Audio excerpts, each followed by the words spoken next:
안녕하세요. 삶의 찬호 드림은 코리아 드림 girl байна. 삶의 찬호 드림맨 байна. Тэгэхээр одоо нь удахгүй Валентайн дээр ялах чинь юу хийж байна? Одоохондоо сайн мэдэхгүй байна.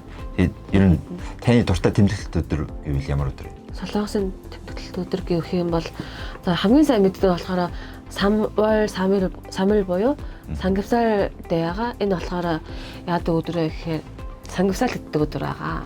3 сарын 3-ны өдөр. Тэгэхээр Солонгос тэмдэглэлт өдрүүд бас их зөндөө их байдаг. Тэгэхээр сар болгоны 14-нд бас хосуудад зориулсан тэмдэглэлт өдрүүд бас зөндөө байдаг. Тэгэхээр өнөөдөр бид хоёр бэлдсэн сэдв маань сар болгоны 14-нд ямар тэмдэглэлт өдрүүд болдог вэ гэсэн сэдвтэй байгаа. Хамгийн түрүүнд 1 сарын 14-нд Diary Day буюу хосууд хоорондоо өдрийн тэмдэглэлээ солилцож бас одоо төлөвлөгөөгөө зохиодог бас нэг жилийн төлөвлөгөө зохиодог тийм өдөр байгаа. Тэгэхээр 2 сарын 14-нд болохоор бид бүгдийн сайн мэдэх Валентайн Day байгаа. Энэ өдөр болохоор манай Монголтай адилхан эмэгтэй хүмүүс нь эрэгтэй хүндээ шоколад юм уу эсвэл бэлэг бэлгэлдэг тийм байгаа. Тэгэхээр дараагийнх нь 3 сарын 14 буюу White Day. White Day гэдэг нь болохоор одоо эрчүүд нь эрэгтэй хүмүүс нь эмэгтэйчүүдтэй зориулж одоо амттан чихэр жимс бэлгэлдэг өдөр. Тий. Тэгээд 4 сарын 14 болохоор Black Day буюу single хүмүүсийн өдөр. За энэ өдөр болохоор хар өнгөтэй хоол идэх хэрэгтэй single хүмүүс. Хар өнгөтэй хоол болохоор жажамяа байгаа. Бас эсвэл кофе асууж болно. Хар кофе ууж болно американо тий. Американ. 5 сарын 14 буюу Rose Day. Rose Day гэдэг нь болохоор хайртай хүндээ сарны цэцэг бэлгэлдэг өдөр.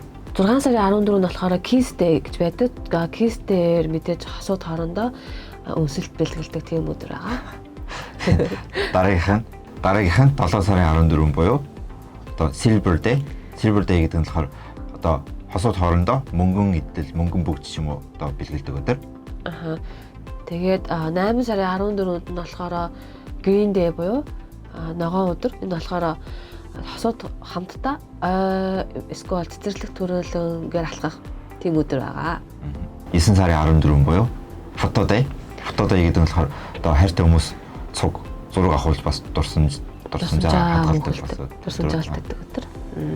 Тэгээд 10 сарын 14-нд болохоор Wine Day гэж байгаа. Wine Day-ээр нь болохоор мэдээж хосууд хамтдаа wine уудаг өдөр. 11 сарын 14 Movie Day. Movie Day гэдэг нь болохоор одоо киноны өдөр шүү дээ. Тэгэхээр хосууд хамтдаа цуг кино үзэж бас өдрийг өнгөрөөдөг өдөр. Тэгээд хамгийн сүүлд 12 сарын 14-нд болохоор Hug Day буюу тэврэлтийн өдөр. Энэ өдөр болохоор хосууд орондоо тэврэлт бэлгэлдэг тийм өдөр байгаа. Нилээ их баяр. Энэс гадна нэрнээ зөндөө их баяр байгаа. Тэр өнөөдрийн бичлэг маань бас та бүхэнд таалагдсан гэж бодож байгаа бол манай Dream Korea TV сувгийг лайк дараад subscribe хийгээрэй. Дараа дэх уулзтлаа. Баяртай.